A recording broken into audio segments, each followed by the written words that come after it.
This is one of Denmark's cheapest electric cars right now, the new BYD Dolphin Surf. The most expensive model, which I'm testing in this video, actually costs the same as the cheapest model of the Renault 5, which I'll be testing soon. And in fact, prices start as low as 150,000 Danish kroner. But what do you actually get for your money with the Dolphin Surf? I'll take a closer look at that in this video, where I go through the car both inside and out. And I'll also check out how the car's built-in software works, because that's an essential part of a modern electric car. As always, there will also be a second video where I take the Dolphin Surf out on both the highway and my local country roads to test its driver assistance systems. And I'm especially curious to see if it has the same quirk as all the other BYD cars I've tested so far, where lane assist, that is, the auto steering, gets deactivated when the car reaches 125 kilometers per hour. In that upcoming video, I'll also give my overall assessment, so remember to subscribe to the channel so you don't miss it. The Dolphin Surf is available in 3 different trim levels: Active, Boost and Comfort. The Active model costs 150,000 Danish kroner and comes with a 30 kilowatt-hour battery, an 88 horsepower motor, and a WLTP range of 220 kilometers. The Boost model has the same motor but a larger 43.2 kilowatt-hour battery, which increases the range to 320 kilometers. Here you also get an extra key, electrically adjustable front seats and side mirrors, and DC charging up to 85 kilowatts. You also get 16-inch alloy wheels and a rain sensor. On the other hand, the price is 25,000 kroner higher. The top model, Comfort, which is the one I'm testing, adds a 360-degree camera, heated front seats, LED headlights, wireless phone charging, and tinted rear windows. It has the same battery as the Boost, but comes with a 156 horsepower motor and a WLTP range of 310 kilometers. The price for the top model is 190,000 Danish kroner. All the various other features you'll see in the car are identical across all models. So they have the same software, the same assistance systems, and for example, the option for vehicle to load. They also all come with wireless Apple CarPlay and Android Auto. I've put a link to a Google search down in the description so you can find local prices and see everything that's included as standard. The car doesn't have a frunk, even though there's actually space for one in the engine bay. I think they could have made a small one, but they've chosen not to. So there's really not much more to see up here at the front. You've already seen the design. On the other hand, the charging port is also located at the front, specifically on the passenger side fender, and that's actually my favorite placement because it means that if I pull up to a fast charger by the curb, I can just drive straight in and don't have to back the car in. And it also means I can use pretty much any charger, because I can also use Tesla's version 3 superchargers with this placement. So for me, it's absolutely ideal. The trunk in the Dolphin Surf is 308 liters. Actually, that's a decent size for such a small car. Otherwise, there's not much else to say. There's an extra compartment here under the floor where you can keep your charging cable and other things. It's actually a relatively deep compartment, so there's quite a bit of extra space down here, and it's relatively deep down here at the bottom as well. On the other hand, it's very narrow up here at the top, so you can't stack tall items, but you could probably fit a couple of cases of beer or something similar down here at the bottom. There are no 12-volt outlets or anything like that back here. On the other hand, there are these points here where I can attach a bungee cord or a rope if I need to secure something back here, and that's basically it. There's a 50-50 split rear seat that I can fold down if I need more space. There's actually a decent amount of space here in the back seat of the Surf as well. I'm sitting behind myself, and even though I'm only 1.72 meters tall, there's still a decent amount of space. There's definitely more space here than in a Renault 5, for example. There are seats for 2 passengers back here, and otherwise, there's not much more to say. There's no armrest, there are no USB ports or anything, but there is a storage compartment down here in the middle, which replaces the storage space you usually have under the armrest up front. So you do have some storage space down here, and you also have some in the doors. So now I'm up front in the Dolphin Surf, and it actually looks quite nice, but the materials are a bit cheaper than what you're used to in Chinese cars. This is also a very cheap car, so that's actually fair enough. It's hard plastic up here and all the way around, but actually quite soft and nice here on the armrests. I don't know what this material is. It looks like Alcantara, but it's not quite as soft. It's a bit more rubbery, but that's fair enough. On the steering wheel here, well, I have my usual controls that I'm used to. I have my driving assistance on the left side, and then I have my media controls on the right side. And in front of me, I have a small display. I think it's about 7 inches, where I can see information about speed and so on, just like you're used to. Up here, I have a 10.1-inch screen, and just like in all the other BYD cars, it can rotate. Personally, I think it's a bit of a gimmick, but if you have a BYD, please let me know in the comments whether you actually use it or not, or if you always just keep it in one orientation or the other. I've rotated it back again because I prefer it when it's horizontal. Below the screen, I have some physical controls. I have my gear selector. I can choose the drive mode. I can turn off traction control. I can activate auto hold. I think it's a bit silly that there's a button for that. Maybe I'd rather have used it for something else. Maybe temperature up and down. I have my hazard lights. I can activate the air conditioning, and I can turn the climate control on and off, and I can turn the defrosting on and off, and then I have my volume control all the way over to the side. There is no automatic climate control in this car. There is air conditioning, but you can't set a specific temperature and let the system handle it. You can only choose whether it should blow hot air or cold air and whether the air conditioning should be on or not. Down here under the center console, which in this model has a wireless charger for your phone here, and 2 cup holders here, I also have some extra storage space, and I also have 2 USB ports, a USB-C and a USB-A port, and a 12-volt socket, and I actually also have a little SD card slot. I'm not exactly sure what I can use it for. Maybe I can store some media on it and play it back, but anyway, that's also in the car. Over on the armrest on the driver's side, I have the usual controls to operate the windows and to lock and unlock the car. And in this car, I also have electric side mirrors, so I can adjust them from here as well. And now I've just sat down in the passenger seat, which I don't usually do, but that's because this top model has electrically adjustable front seats for both the driver and the passenger, so that's really nice too. Well, as promised, we also need to take a look at the car's software. And right away, when I look at the main home screen here, it looks exactly like the really old system from the BYD Seal, which was the first BYD car I tested. In the C-Line 7, the system was updated and looked a bit more modern, but this one really looks like the old version. But that's a bit misleading because it's just the design that's old. There are actually quite a few new things under the hood, as they say, including in the navigation and the voice assistant. So that's a bit interesting, but let's start by going through the system first. Here on the home screen, I have my 3 main apps, and just like in the Seal, I can swap them out by holding my finger on them and then dragging another app up. So if I want Spotify up here instead of the regular music app, I can drag and drop that to replace the previous app. And I can also move them around if I want them in a different order. And that's basically it. I only have these 3 to choose between. Down here at the bottom, I have my quick bar, which is always there with some different menu items that I can actually also go in and change. I'm not sure if I could do that in the C-Line 7, but at least I can do it here, because if I hold a finger down on the button here, I can see that these, which have a little red minus in front of them, I can actually remove them. So if I don't want to have recirculation up here, for example, but would rather have access to the seat heating instead, then I can just tap on it and it will move down there. And you can see here which of the different functions in the car I can add to this menu bar, and you can see where I can add them. I also have the option to add apps, but it looks like it's only BYD's built-in apps, such as navigation, settings, phone, and media center. I can't choose any of the apps that you can install via the car's app store.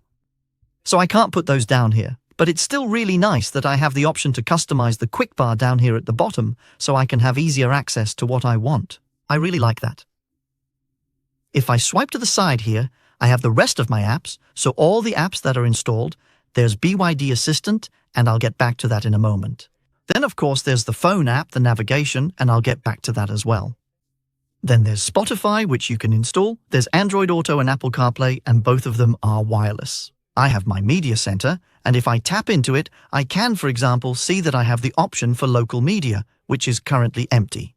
I have the option for SD card and USB, which means I can store media, videos, for example, on a USB drive or in that SD card slot in the front, which I was wondering about earlier. Well, it appears you can put a micro SD card in there, and then you could, for example, store a bunch of movies on the card so the kids have something to watch on the trip without needing an internet connection. I actually think that's pretty clever. This is also where I have my other media, for example, music, which can be either via Bluetooth, or again locally, or through SD card or USB. I have my DAB radio, and I have my AM and FM radio, and under sound, I go directly into the sound settings, where I have, among other things, an equalizer, a 5-band equalizer with various presets, and I can control the sound settings down here, as well as media volume, and so on and so forth. Let's just go back out to the home menu again. The image of the vehicle, that's the 360-degree camera that this car has, and I can choose to view it like this. I can also get a 3D view of the car. It does have a different color than this loud green that mine has, but it's really cool that it's there, and I can choose which cameras it should display over here on the other side. So that's also really nice. Themes. These are different themes. It's really just different color shades. There are some different backgrounds and color shades for the buttons on the screen, so it's not that exciting and not really anything new. I have some utility tools in here where I have file management, I can monitor data and so on, but I won't go into that in further detail. I can add my own photos in here. Then I have my settings, and we'll get to those in just a moment. I have already mentioned Spotify. If I swipe to the side, I can see that I've also installed YouTube in this car. I just did that myself earlier, because if I go into the BYD store, there are some apps I can install. Not many. There are a few more now than the last time I tested BYD. Among other things, there's now a Zoom app, so I assume I can have Zoom meetings in the car. There's Calm Radio, and then I also have YouTube here. But YouTube, unfortunately, if I just go back here and try to start it up, well, it only works via Wi-Fi. That means I need to have Wi-Fi connected to the car, so I have to share Wi-Fi from my phone, for example, in order to watch YouTube. I can't use the car's data connection for that. And that's basically what was in here. Intelligent charging is where I can set different charging times. That's also under settings, so we'll just take a look at that there. So let's jump in there right away. I have settings here. Let's start from the beginning. There are various settings for lights. I can turn on automatic high beam. Courtesy lights, or follow me home light, controls whether the headlights should stay on for a while when I leave the car. Here as well, I can control what the car should lock and unlock, the windows, and so on. Then we come back to the sound menu, which I just briefly showed before. This was where the equalizer and the different volume levels were. It's also in here that I can set the settings for the different notifications. And I can adjust the screen brightness. I can choose whether to have a screensaver on, I can choose between both light and dark mode. It'll just take a moment, then it switches to dark mode. I can also set it to auto. Then it switches automatically depending on the outside light. So when evening comes, it switches to dark mode, which is very practical. And then I can choose whether adaptive brightness should be enabled, so it dims the light if it gets dark, or turns it up if there's a lot of sunlight. And under instrument, I can choose the brightness of the display in front of the driver, and I can choose whether the range should be shown as normal or dynamic, meaning it adjusts depending on my driving. Under energy, I can turn regenerative braking on and off. I can go to charging. There's this intelligent charging feature where I can set specific charging times. I also have the option to set my charging power. I can choose whether the charging cable should lock when the car is locked, and it's also here that I can see my energy consumption. Under vehicle settings, I can control the seat heating, I can control the air conditioning, and I can choose whether the air conditioning should be on or off. The car doesn't have automatic climate control, it only has air conditioning on or off, and then hot or cold air, and how much the fan should run. But I can choose to turn it on here. I can choose how long the climate system should run. For example, if I activate it remotely from the car's app, which unfortunately I don't have access to test in this car, I can choose something about my driving assistant, my steering assistant, my braking mode, etc. I can select comfort driving here, and that's the kind of thing where when I get into the car, it should automatically turn on so I don't have to use the start-stop button. The side mirrors can fold in or out automatically, and the windshield wipers can start automatically. And in here, under cabin perception, is where I can then turn off the driver monitoring feature. There's a small camera up here that keeps an eye on whether I'm looking at the road. And in the next video, you'll see that I can't figure out how to turn it off because there is no shortcut for it, like there's a handy shortcut to turn off speed monitoring. I would have thought it would be under the ADAS system settings, which we'll get to in just a moment, but it turns out it's hidden here under vehicle and then cabin perception. And I simply hadn't found it when I was out testing the driver assistance systems. But now you know, so when you watch the next video and I say that it doesn't exist or that they've forgotten to include it, they actually haven't forgotten to include it. They've just hidden it in a rather odd place, in my opinion. Well, service, here I can see the maintenance interval and so on. And as I said, under ADAS, here I can activate Adaptive Intelligent Cruise Control.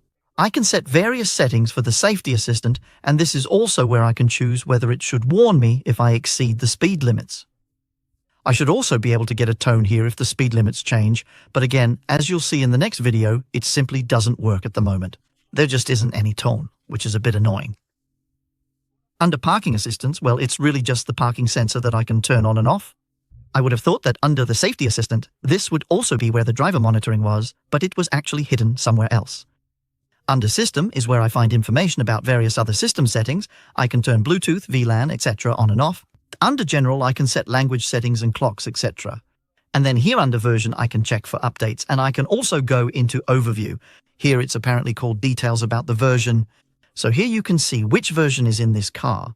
If you're watching this video in a year, there might be a new version by then. I think that was basically all the settings and all the different apps. So let's just go back to the home screen here and then go into navigation, because it's exciting to see what's happened here. And one thing that's quite obvious is that there's now a little Google icon up here, because just like in the Sea Lion 7, they've added Google integration to the maps. Not that it's a Google system, but they use Google's data, which means the system has also gotten better at finding points of interest and locating chargers and things like that. They use Google's data for those. That should hopefully give us a better experience in the Maps app. And when I need to search for things, I usually start by using the voice assistant to search for the Opera House. And here, something has actually changed compared to the previous BYD cars I've tested, because BYD's voice assistant is now available in Danish. There's been an update for the Dolphin Surf, so now it has a Danish voice assistant, so let's just try and see if it can actually navigate me to the Opera House. I've tried just saying the Opera House like I can in my Google system. It doesn't work. But if I say navigate to the Opera House, I found the Opera House. Do you want to drive there? yes, please. Boom. Now we're navigating to the Opera House. Super, super nice. And right here I can see when I'll arrive. And I can also see how far it is, but unfortunately, I can't see what my expected arrival state of charge will be. That's a bit of a shame. I must admit I had actually hoped it could do that, because otherwise it looks like it can do a lot more than it could the last time I tried it. Well, but I don't actually need charging when I'm going to the Opera House, because it's only 34 kilometers away and I have 95% battery, so in this case, I don't need my arrival state of charge. But let's try to make a slightly longer route, for example to Paris. We can just try the voice assistant again and see if it can handle that too. Navigate to Paris. Here is Paris, France. Do you want to drive there? Yes. No problem. I'm sorry, the navigation system is not responding. Please try again later. Yeah, that looks like a bug, because it had already made the route, as you could see. So I don't know why it says the navigation system is not responding and then clears the route. Apparently there's a small error there with the voice navigation, but let's try to do it manually instead. I'll type in Paris here. There we go. Paris, France. We'll take that one. Now it's just thinking for a bit. And as you can see here, it has actually created a route for me, and it has also included quite a few charging stops because this car has a small battery, but it has done all of that by itself. There's actually a setting where you can choose whether it should automatically add charging stops or ask you first. It does take a bit of extra time when it has to add charging stops, so it's great that I have the option to choose for myself. There are also some cars that always ask if I want charging stops, and I'm like, well, I usually do want that. But here I can actually choose for myself, and as I said, I can see that it has added all the charging stops. And I can go in here and see a summary of the route, and there I can see all the different charges, and I can see how much charge I'll have when I arrive, how much I need to charge up to, approximately how long it will take, and I can also see a bit about what facilities are available at the different charging stops. If I go in and tap on a charging stop, well, then I can read a bit more about it. I can even say find a replacement, so let's just try and see what happens then. Well, then it looks like it then finds other similar chargers nearby. So again, it's much, much better than it used to be. That means that if I prefer this charger instead, well, then I can just select it and then it replaces the existing one. It thinks for a moment and then adds it. I can also read here about what facilities are available. Just need to check here. I can see what restaurants and various facilities are available and things like that. A bit like what I'm used to from the Google-based system in my own car. It's a huge upgrade compared to the route planning in previous versions. I think that's really, really great. However, I'm a bit puzzled that it can show arrival state of charge and how much I need to charge here, but then I don't get that information when I'm navigating. It can also tell me down here that I'll arrive with 10%. It's a bit strange, maybe I've missed it somewhere. I feel like I've looked all over the map, but I just can't see it. But let's just try starting the route and see what happens. It just tells me to drive and that I need to go there. But I don't get any information about my expected arrival state of charge. I could see it in the overview, but I just can't see it here. So I can't keep track of whether it changes along the way. That's a bit of a shame, but honestly, that's the only immediate criticism I have here. Because there's really been a major upgrade in their route planning, so thumbs up for that. Another thing that's also been added here, which I've missed before, is the option to choose charging providers, because I can actually go in and select which charging providers the car should use when it plans a route. And that's an advantage both here at home and abroad. Here at home, for example, if you have a Norlist subscription or a Clever subscription, a subscription with a particular charging provider, it's nice if the car can use that provider when it plans your route, for instance, if you need to take a trip across the country. And at the same time, if you're driving south, which you might not do that much in this little car, but hey, it's possible. Then it's also nice if, for example, you have a subscription with Ionity and the car can simply plan a route using only Ionity charges. And actually, if I just stop this route here and go into settings, I have all my settings, just like you know from other map apps, where you can choose how it should plan the route and map preferences, etc. But under preferences for EV trip, there's simply one here called charging network. And just take a look in here, there's both Clever, Spiry, Norlist, Eon, OK, PowerGo, Monta, Circle K, Q8, Tesla, Fastned, Allego, Verta, Abcora, Shell Recharge. There are actually quite a lot in here. It looks at first glance like Ionity isn't here, which is a bit funny because they actually have quite a lot of chargers around Europe. But it's really cool that Tesla's here because they also have a lot of chargers. And it's really great that so many of the big Danish providers are here. So again, thumbs up to BYD for a huge software upgrade. Even though it might not look like it at first glance, there have actually been a lot of improvements, especially in route planning and the voice assistant. The only thing really missing is that they need to show the expected arrival state of charge continuously while navigating. It should be possible because it's clearly in the system. But otherwise, I really don't have much more to criticize about this system, so that's really, really positive. As I said, there will be another video where I take the Dolphin Surf out on the road and test the driving assistance. And here there are good things, but I also think there are still some areas that are a bit lacking. You can watch that video by simply clicking right there. Otherwise, I hope that you would consider liking and subscribing to my channel if you haven't already. See you soon.